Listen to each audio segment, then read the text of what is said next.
going on, everybody? Welcome back. Ooh. Today I am out here at Wellspring Disc Golf Course in Burlington, North Carolina. I'm going to be playing 18 holes out here as a practice round for the Alamance County Open. By the time you're seeing this, the Alamance County Open will be the next day. However, I still have some time in between this round and next round. So what it is, Alamance County Open, I'm playing Cedar Rock, the Sneaky Pete layout, Wellspring All-Star layout, and then Cedar Rock Wellspring Fusion. Well, I'm practicing Wellspring first because Wellspring in the past for me has been a not great course. If my math is correct, I've shot a combined 18 over in 3 tournament rounds out here, which the course isn't that hard. So that's why I'm out here today. You guys will see the full 18 holes. I'm gonna probably throw more than one shot a hole unless I figure out, like, yes, this is the shot I want to throw. But like I said, you guys will probably see more than one hole, or more than it'll probably be more than one shot per hole. I know I can shoot under par at this course. I know for a fact I can shoot under par at this course, and it's gonna be necessary for me to get the win this next weekend, or for when you guys get this tomorrow. So we're out here. We're gonna practice, and we're gonna see how it goes. I did change my bag layout a little bit before the Sap and Field Showdown, and I didn't advise you guys of that because I didn't know if I was gonna like it. And I'm still gonna kind of keep it hush hush unless I need to tell you. It's like if I throw a disc, I'm like, yeah, that's what I'm using. Then I'll go into explaining it. There's a couple things I'm still missing from it, but once they get here, you guys will understand kind of where I'm at and what how the bag layout's looking. But anyway, let's go ahead and get into it. All right, guys. So this is hole 1, 300 plus foot par 3. Just throwing my flip up there. I'm definitely playing this hole for par. I could reach there, but it's not like. The whole thing about this course that I'm learning and working on this week is it's going to be the second round of the tournament. So there's no reason for me to be super aggressive. I can just play certain holes for par, take the birdies when I get them, and we'll go from there. This is a hole I feel like I can birdie. Hole 2, I don't know if I'll play it for birdie. It kind of depends on how the round is going. But, yeah. So, the next couple holes are pretty simple. Hole 3, just a simple forehand with the Samson, which you're going to see a lot this round. I throw the Samson a bunch because it's, my overstable mid-range forehand disc, and that's pretty much all I need playing a lot of these holes on this course. But long story short, the issues in this course don't really happen for me until I get towards the back 9. Like the latter half. This is a hole that I've almost aced several times. You see the basket down there in the middle. My disc just kind of flew over top of it. Easy birdie. I feel like hole 5. I feel like I should birdie hole 5 every time. And then this is another hole I'm playing for par. So I'm throwing a dime here, a hard plastic dime. I'm waiting for something to come in, and I'm just using that as a placeholder. Kind of rough upshot there. Left me with a little tester, but I was able to knock it in. Anytime you see me throw the Samson, it's usually first shot. So this hole's got a Mando. I tried 3 different tee shots on this hole. And they all kind of looked the same. I couldn't tell if I had made the Mando originally. But, I took a fairway, a mid-range, and a putter at it just to kind of see which one will get me farther down there, and I'll explain it to you here in a second. So in years past, and pretty much every time I've played this hole in a tournament, there's a Mando up here on the left that you have to go right of. You have to push straight for a while and then cut. But I don't know where it's at. I have absolutely no idea where it's at. I want to say the drop zone's right here. I think this is the drop zone right here. So maybe it's this tree. I don't know. I have no idea. I think this is the drop zone. I don't know where the Mando is. One of those 3 shots would be fine. I found the Mando. It's this tree. That's definitely the drop zone. I think all 3 of my shots would have been fine. So I'm not proud to say that I walked around and looked for that Mando for a while. You can see where my putter landed and my mid-range landed. The fairway driver I threw is way long. So I'll probably take one of those 2 at it.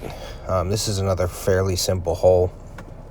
This is downhill, easy backhand toss with the cash. I left it a little short because I didn't want to throw it too far and end up in the water, but ended up in the water anyway because I missed the putt. This is a hole I'm definitely playing for birdie. It should be pretty simple.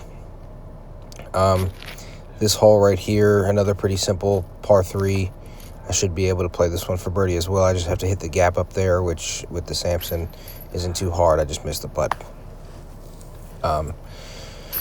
So going through the front 9, 2 under is pretty good. Not too bad. I'm hoping to keep it moving. All right, everybody. Welcome to the Hole 9 break, sponsored by Lost Treasure Recovery. Shout out to them for sponsoring the Hole 9 breaks this season. Now, this week's question is pretty loaded. What do you think disc golf is missing to be more than just that niche sport? We've been on Sports Center before. Not me specifically, but disc golf has been on in the top 10. But we're still, post-produced coverage and the Pro Tour Network are the only ways to watch it. It's been on ESPN2 before, but after the fact, another post-produced coverage. So what do you think it's missing to jump up there to get, that more time in the sun, I guess you could say. But yeah, let me know what you guys think. Let's get back into the round. Alrighty, guys, so hole 10 is pretty tough. Really long hallway here. I'm just going to throw my flip and try to get it down there as far as I can. This is another hole that I'm definitely playing for par. Just want to hit that first initial gap. Anything off that first initial gap is a guaranteed bogey, so try not to take any bogeys. That's what we'll do. And then I'll show you both tee shots here from this hole. I threw 2. So the first one was my blade. It's up the hole is about 289 feet up and to the right. First shot, blade hit the tree, rolled back down. You guys saw. All right, so the second shot, I'm throwing my Diablo I put back in the bag. Just as something not as stable as the blade. And I early released it a little bit, but as it flies, you'll see it gets a nice kick off a tree.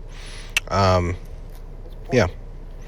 I thought that shot was parked, and I would say that I was correct. This is where the first shot landed, and yeah. That's where the other one ended up after that crazy kick. That's insane.